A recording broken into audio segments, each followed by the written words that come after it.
con un objetivo muy específico: registrar más del revelado divino para activar nuestras respuestas, nuestro crecimiento cristiano. Hace unos meses me han pedido que presente el curso sobre Romanos. Yo he estudiado bastante, hay muchos libros que se escriben acerca de Romanos. Hay enciclopedias. Yo tomé un curso en Andrews hace muchos años donde gastamos 30 horas estudiando Romanos. Aquí vamos a tener apenas 8 horas. Como esta noche empezamos tarde, mañana tendremos que ir hasta las 3 de la tarde por lo menos. Vamos a ver, no pierdan la paciencia. Se trata de una de las epístolas extraordinarias que dice el Espíritu de Profecía, presenta todos los grandes principios del Evangelio. ¿Todos tienen copia de esta hoja? Hombre, ¿qué pasó? Antonio, ¿están las hojas ahí? Era para darles a todos. ¿Dónde están las hojas? Yo entregué 50 hojas para que las entreguen a medida que van llegando. Por favor, hermanos, rapidito, rapidito.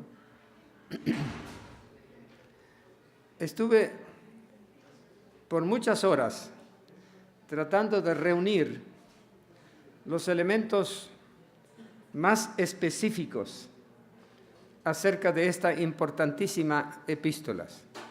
Tengo 6 hojas. Esta noche vamos a usar solamente la primera, con algunos otros apuntes que tengo al dorso para darles.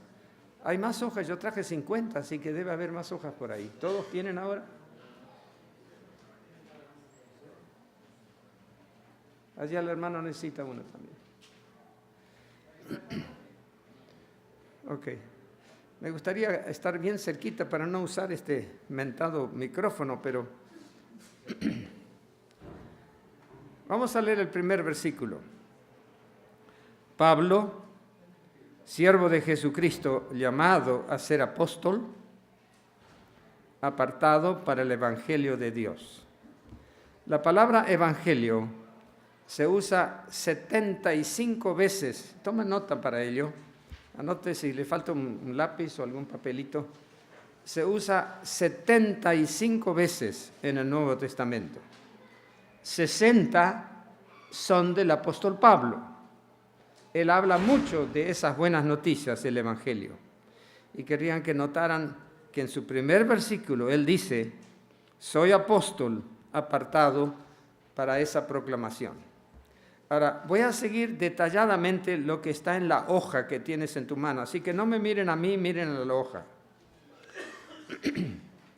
Esta carta está compuesta por la inspiración del Espíritu Santo. Y no hace falta traer versículos, ya lo sabemos por experiencia. Era el tiempo en cual el apóstol goza madura reflexión en el mensaje central del Santo Evangelio. Él tuvo varias alternativas y vamos a ver algunas. Cuando llega a su madurez, ahora como adulto cristiano, es cuando escribe esta epístola. Aproximadamente el año 56 después de Cristo, o el invierno del 57 al 58, no tenemos mucha precisión, fue escrita esta carta. Pablo creció como fariseo. Eso está en Hechos 23, el versículo 6. Ahí había un lapsus de la máquina, pero leo la frase. Hechos 23, anote el versículo, así lo tiene concreto. Hechos 23, versículo 6, indica Pablo, sabiendo que una parte de los saduceos, dice, varones hermanos, yo soy fariseo, hijo de fariseo. De la esperanza y de la resurrección de los muertos soy yo juzgado. Bien definido quién era él, fariseo, y miembro de la secta más estricta judía. Allí en Filipenses, el capítulo 4, ustedes pueden leer eso en distintas maneras, pero ahora les leo solamente esta una frase, indicando, Filipenses 3:5, que él era de preparación escolástica muy especial. Noten Filipenses capítulo 3, versículo 5. Circuncidado al octavo día, del linaje de Israel, de la tribu de Benjamín, hebreo de hebreos, cuanto a la ley fariseo.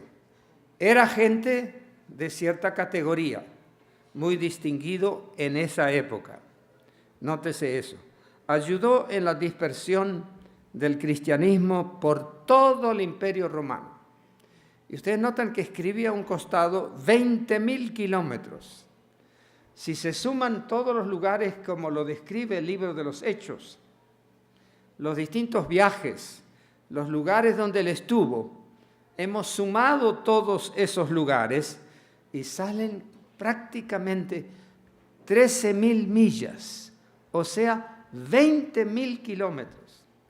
¿Y cómo viajaba él? ¿En avión? ¿En monopatín? Caminando la gran mayoría.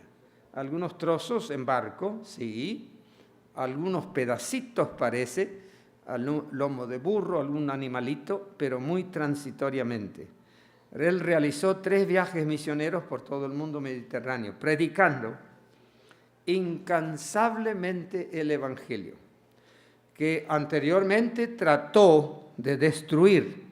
Eso lo dice él mismo en Hechos, y eso quiero que lo noten, por eso lo anoté ahí, en Hechos 26, versículo 9. Interesante, de un extremo a otro. Hechos 26, versículo 9, ya marcado en sus apuntes. La frase es esta, muy concreta, muy detallada. Había pensado deber hacer muchas cosas contra el nombre de Jesús de Nazaret. Y ahí describe cómo él perseguía a los hermanos que aceptaban el Evangelio. Eventualmente sufrió él mismo el martirio en Roma, aproximadamente el año 65 al 67. Y parte de eso se entiende al leer 2 de Timoteo, capítulo 4, versículo 6. Quiero que tengan ese pequeño contexto para ubicar a este siervo de Dios que escribió esta epístola con 16 capítulos tan importantes. Su nombre hebreo era Saulo. Sigan la lectura, por favor. Con doble ciudadanía. Era descendiente judío de la tribu de Benjamín. Eso se lee en Filipenses capítulo 3, versículo 5, ya lo vimos. Y como romano. Hechos 15, 37, 22, 25. Nació al tiempo del nacimiento de Cristo.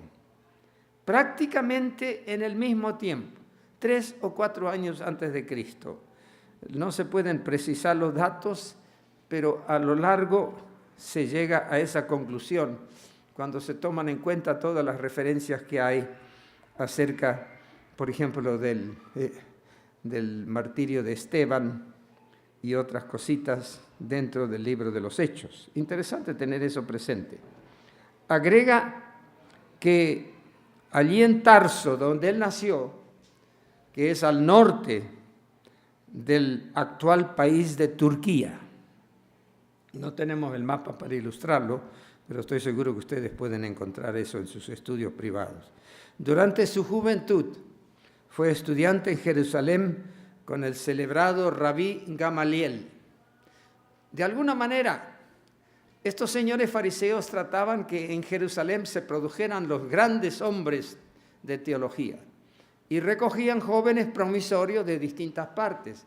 Y él fue uno de estos enviados a Jerusalén, junto con el famoso Rabí Gamaliel. Activamente resistían a quienes seguían a Cristo, varios dirigentes, y él también llegó a tener esa tragedia. Su primer registro aparece en Hechos, el capítulo 7, versículo 58. Un lamentable registro, Hechos 7, 58, observando el apedreamiento de Esteban. Notan en capítulo 7, 58, echándole fuera de la ciudad, lo apedreaban y los testigos pusieron sus vestidos a los pies de un mancebo que se llamaba Saulo. Saulo. el que recogía los restos, las ropas, el manto, no sé qué, de Esteban. Es ahí donde observamos su primer registro.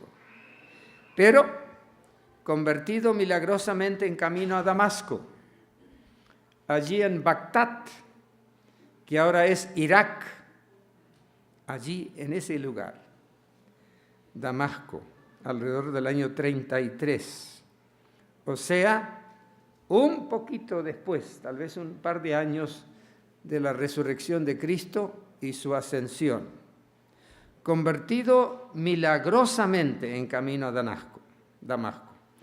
Inmediatamente empezó a proclamar el Evangelio. Noten ahí en el Hechos del capítulo 9, versículo 20, y lo anoté todo para que todo el mundo tenga esa demostración. Luego en las sinagogas predicaba a Cristo, diciendo que este era el Hijo de Dios. Extraordinario. El impacto de la conversión, la intervención del ministro de Dios en Bagdad, o sea, Damasco, enseguida lo puso en función como predicador.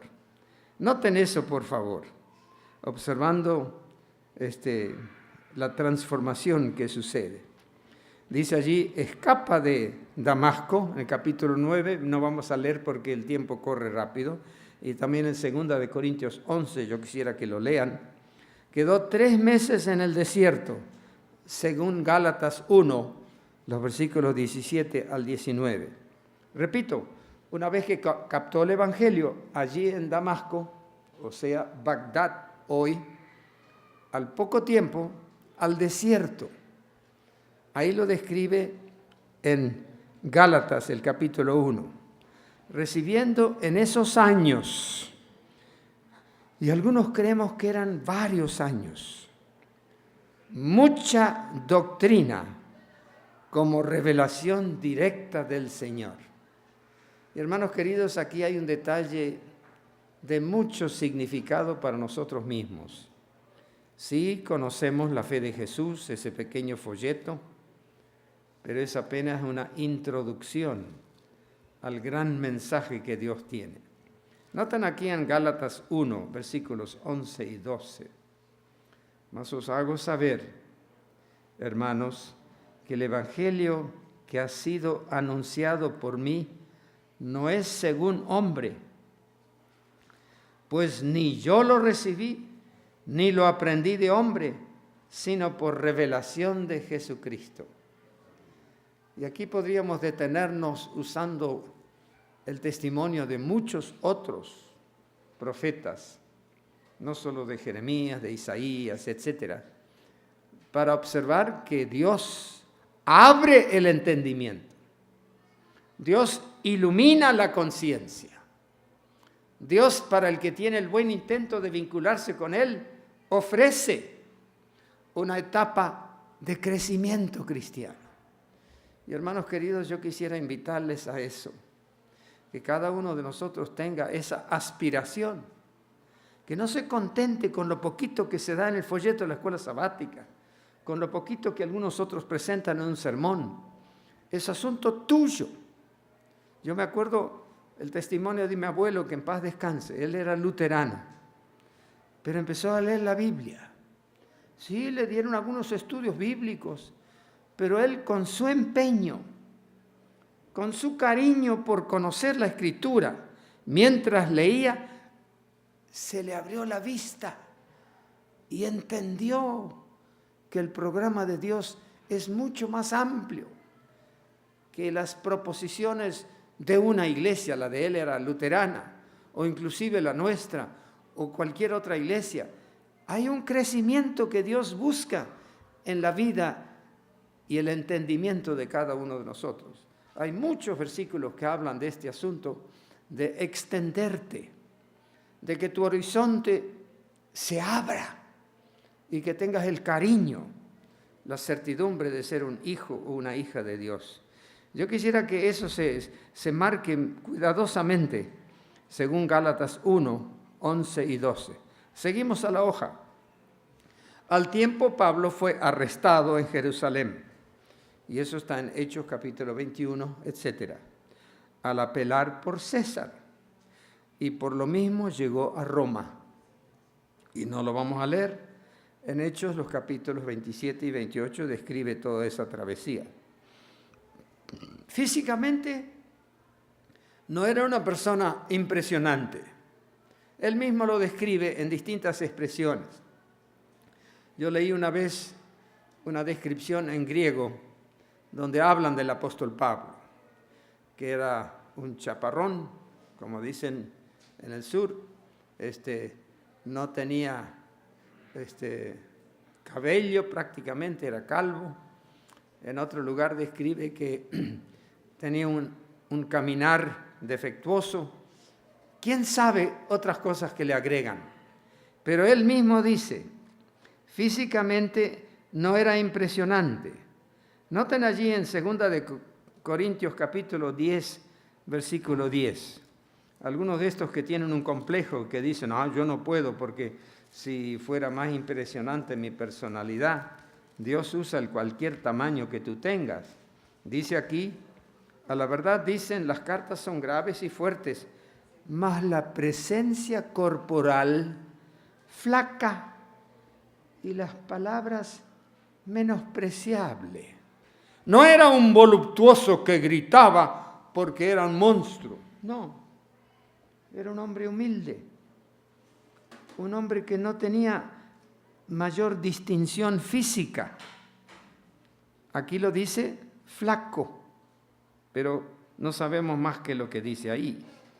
Dice ahí también en Gálatas 4:14, vamos a leer eso también, para que se den cuenta algunos de estos que tienen un complejo que dicen, pero si yo tuviese 20 centímetros más de altura, si yo tuviese una voz diferente, si yo tuviese más pelo. Cuidado con eso. Noten que dice aquí, en Gálatas 4:14, y no desechasteis ni menospreciasteis mi tentación que estaba en mi carne. Antes me recibisteis como un ángel de Dios, como a Cristo Jesús. Noten, no me despreciasteis lo que estaba en mi carne. Y cuando se lee en su original, ahí dice, ustedes no me despreciaron porque no era yo un tipo imponente. No era yo una persona que la levantaba, como dicen por ahí. Era un señor que tenía sus defectos, no solamente físicos o limitaciones emocionales o lo que quieras, ¿no? Pero dice entonces, poseía una fortaleza interior, márquenlo por favor, otorgado por el Espíritu Santo. Filipenses 4:13. Filipenses, ¿cómo? Ándale, ahí está la cosa. Por eso agregué el versículo ahí, mis hermanos. En las circunstancias de tu vida, no te apenes, viajero, comparándote con otros. Si yo fuera hijo de pastor, si yo tuviese tales títulos. No, Señor. Aquí dice, el poder del Espíritu Santo, la gracia de Dios le fue suficiente para todas sus necesidades. Traje ese versículo que ustedes lo conocen muy bien. 2 de Corintios, capítulo 12, versículos 9 y 10. Bástate mi gracia. Dice el que oró varias veces pidiendo al Señor que le quite el aguijón de la carne. Algunos creemos que tenían problema en la vista, porque cuando tuvo esa visión en Damasco, la luz fuerte parece que le canceló la vista. Es muy probable que haya sido eso. Otros creen que tuvo paludismo, otros creen distintas ideas. Pero él estaba molesto con eso. Le estorbaba en su ministerio. Y en desesperación dice aquí, en 2 de Corintios 12, orando al Señor, dice aquí, en 3 ocasiones muy especiales, tal vez un ayuno, dice el versículo 7, aguijón de mi carne, un mensajero de Satanás que me abofeté para que no me enaltezca sobremanera. Oré 3 veces al Señor. ¿Y cuál es la respuesta? bástate mi gracia, porque mi potencia en la flaqueza se perfecciona. Por tanto, a la buena gana me gloriaré más bien en mis flaquezas, porque habite en mí la potencia de Cristo. Tremendo versículo. Así que, por favor, si alguno de ustedes tiene un complejo, porque su apellido, porque nació en tal lugar, o porque no tiene la medida de otro, cuidado con eso. Dios pudo usar un hombre humilde como Saulo, con limitaciones físicas tan extraordinarias. ¿Por qué no te puede usar a ti? Aquí lo señala en forma muy concreta y precisa, capacitándole como siervo noble de Cristo hasta llegar al final de la carrera espiritual. Y noten ese epílogo, es decir, ese final, ese cierre en su vida. 2 Timoteo 4:7. ¿Quieren marcarlo en sus Biblias, por favor? Yo lo agregué aquí otra vez. Eso es un trabajo que me tomó varias horas, pero yo quería que tengan esa secuencia. 2 Timoteo 4, versículo 7. He peleado la buena ¿qué? He acabado la carrera. He guardado la fe. Hermano querido, queridas hermanas, aquí hay 3 hermanas, 4 hermanas, bienaventuradas sean. Este es el resumen. Pelear la buena batalla. No es una empresa incidental, de pasadita, un pequeño empeño. Se trata de una resuelta marcha. Y como les leí esta mañana la cita, resistencia continuada contra el pecado. Resistencia continuada contra el pecado. Eso es la pelea. Acaba la carrera. Y es tan lindo verlo en el programa de él. Habiendo recorrido, ¿cuántos kilómetros dije? 20.000 kilómetros. ¿Quién de nosotros recorre 20.000 kilómetros? Súmalo. Con un fervor, con una visión redentora, para decir al final, he acabado la carrera. Y poder con propiedad, con altura, con convicción decir, he guardado la fe. Qué hermoso resumen de una vida. Y hermanos queridos, yo quisiera que nuestra aspiración vaya dentro de ese trípode. ¿Estás luchando la batalla contra el mal? ¿Estás cumpliendo una carrera? Dios te da la visión de lo que espera de ti. Y no voy a dar ejemplos de mi vida. Cuando me llamaron para ir a México era muy difícil. Los primeros años desanimado, no quería estar, pero oraba al Señor. ¿Qué es lo que quieres que haga? Y los 20 años que gasté en México, yo doy gracias a Dios. Sí, el sueldo flaquito, chiquito, pero hubo suficientes frijoles, el refrito que tanto me gusta, para mantener la carrera. Y ahora los muchachos dicen, gracias pastor, porque en esa oportunidad nos estimuló en la carrera. Y hermanos queridos, eso es lo que yo quisiera que en este curso se afirme en tu vida. Son los 3 elementos. ¿Captas cuál es la batalla? ¿Entiendes cuál es la carrera? ¿Para qué existes tú? ¿Y estás guardando la fe? ¿O estás juntando plumas para tu nido, para sobresalir? Yo soy más importante que los demás. Miserable. Nada de eso se lleva al cajón. Eso queda todo aquí. Pero el cultivo de tu temperamento, la conformación de tu carácter,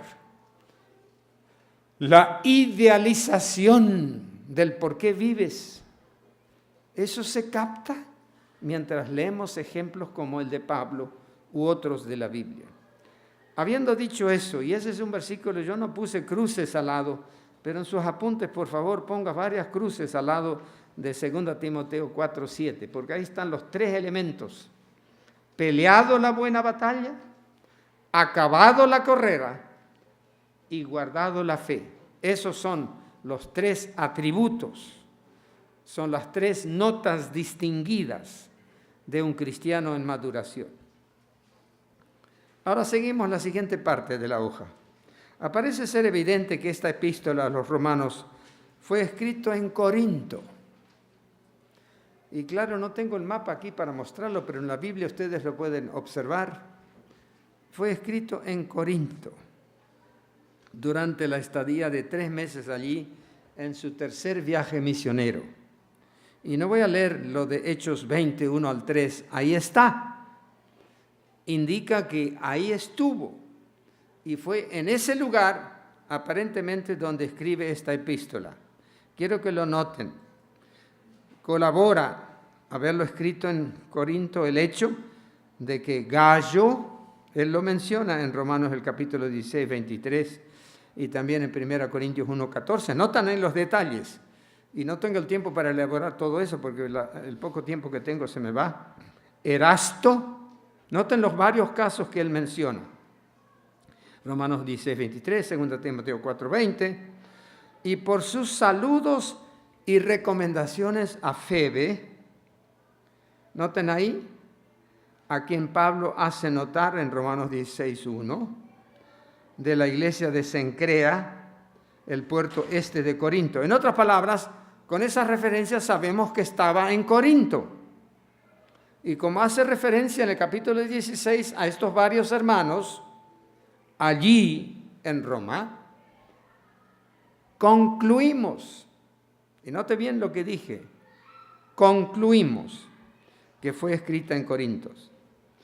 Ahora, interesante es notar lo que sigue, y por sus saludos y recomendaciones, etc. Parece indicar que su obra se completó en Asia y Grecia. Ahora, aquí hay un versículo, hermanos, yo quisiera mucho que en Silmar, en poco tiempo, algunos de ustedes puedan decir lo mismo. Aquí en Silmar, en la en la región donde les toca vivir. Quiero que noten esa sugerencia. En el capítulo 15, versículos 19 de Romanos, y estamos apenas en una introducción, 15, 19, con potencia de milagros y prodigios, en virtud del Espíritu de Dios, de manera que desde Jerusalén y por los alrededores hasta Ilírico he llenado todo el Evangelio de Cristo. Ilírico se llamaba toda esa zona donde él hizo los 3 viajes misioneros, una zona de lo que es Asia Menor en cierta medida. Habiendo dicho eso, nota el versículo 23 del capítulo 15, dice, mas ahora, no teniendo más lugar en estas regiones y deseando ir a vosotros muchos años etc. ¡Qué hermoso informe! Hay un lugar en el sur de México donde los hermanos dijeron, bueno, ya hemos visitado todas las familias de esta región. Hace poco estuve en Huatulco, toda esa zona de Tuxtla Gutiérrez, hasta Villahermosa, Tapachula, en el otro extremo. Los hermanos allí en la zona me dijeron, ya hemos visitado todas las familias, en todas circunstancias, ya saben el Evangelio. Y saben que tenemos casi 250,000 cristianos adventistas en la zona. Y el apóstol Pablo pudo decir, ya recorrí todos esos lugares. Y yo me pregunto cómo está la cosa aquí en Silmar.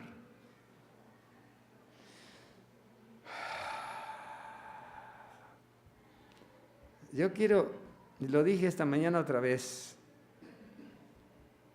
la excusa de la recolección anual no es para juntar dinero, es para ver a la gente y decirles, tenemos un mensaje de cariño a la humanidad. Estamos visitando a la gente buscando socorro para otros, sencillamente para que entiendan, yo que te estoy visitando, te hago saber que tengo una visión. Quiero que tú también conozcas el Evangelio. Yo generalmente cuando lo visito a la gente le digo, mire hermano, yo estoy visitándole porque yo soy miembro de una iglesia, yo contribuyo el 10% de mi entrada. Ah, sí. Regularmente doy ofrendas y he venido para darte la oportunidad para que Dios también te bendiga. Ah, sí. Interesante. ¿Acaso no tienes esta convicción? ¿Acaso no gozas esa felicidad? Y yo pregunto, el apóstol pudo decir que llegó a toda esa gente y no tenía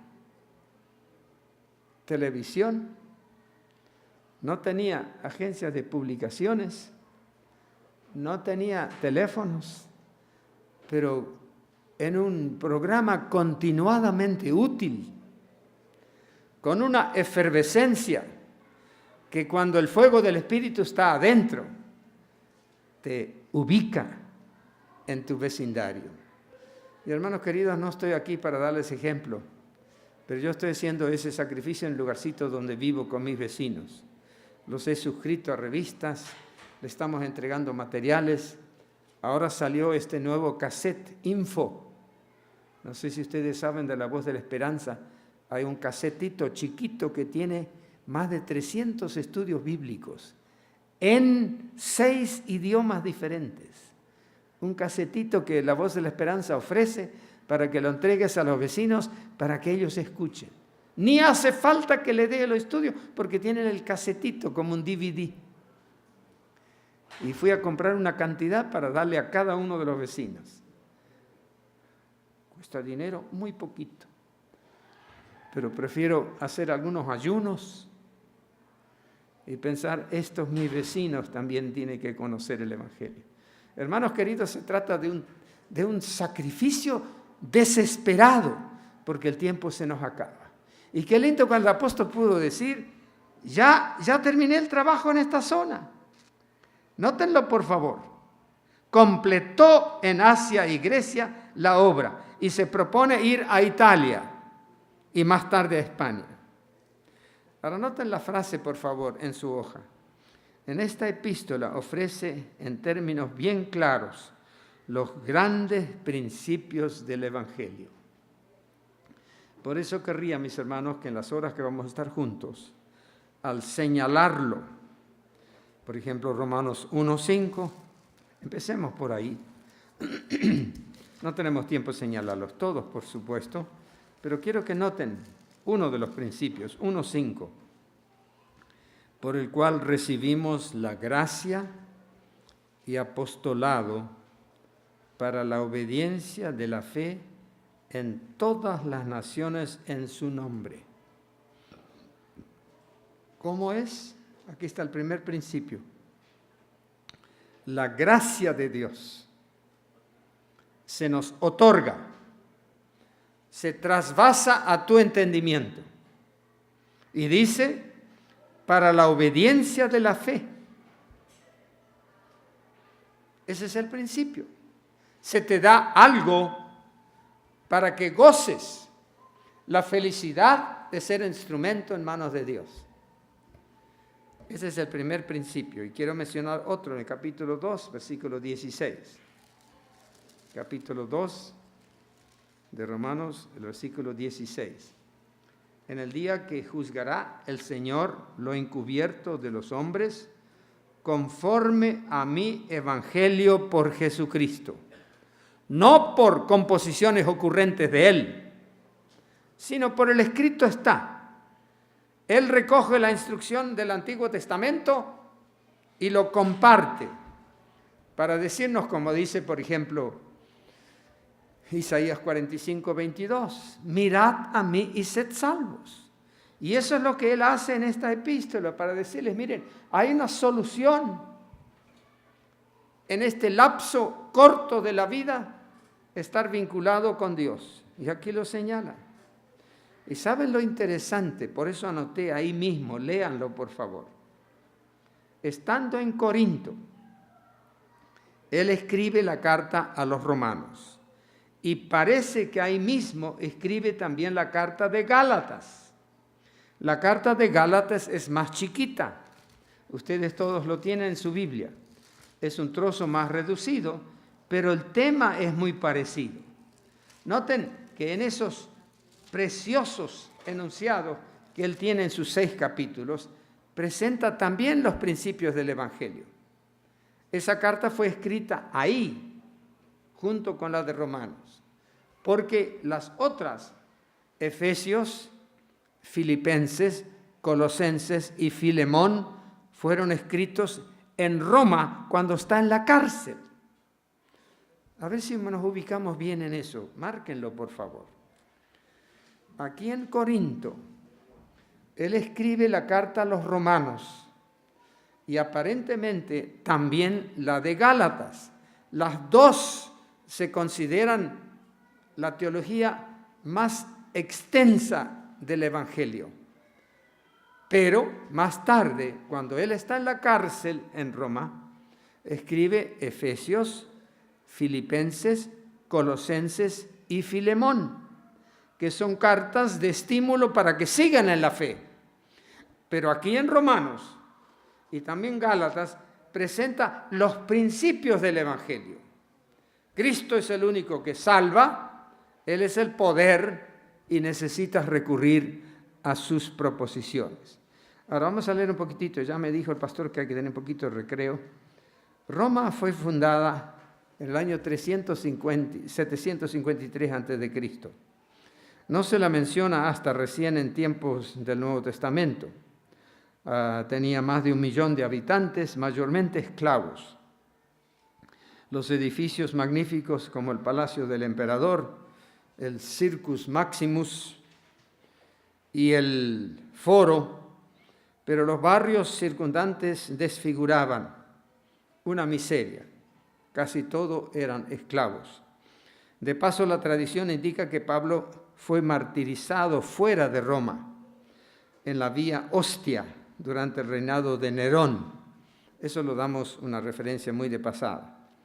Algunos de los conversos del Pentecostés regresaron a Roma, dando origen a esa pequeña congregación. Y quiero que lo noten en Hechos, el capítulo 2, versículo 10, por favor.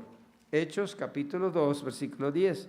De Frigia, Panfilia, en Egipto y en las partes de África, que está en la otra parte de Cirene, y romanos extranjeros, tanto judíos como convertidos. ¿Te recuerda que en el Pentecostés vino toda esa gente junta?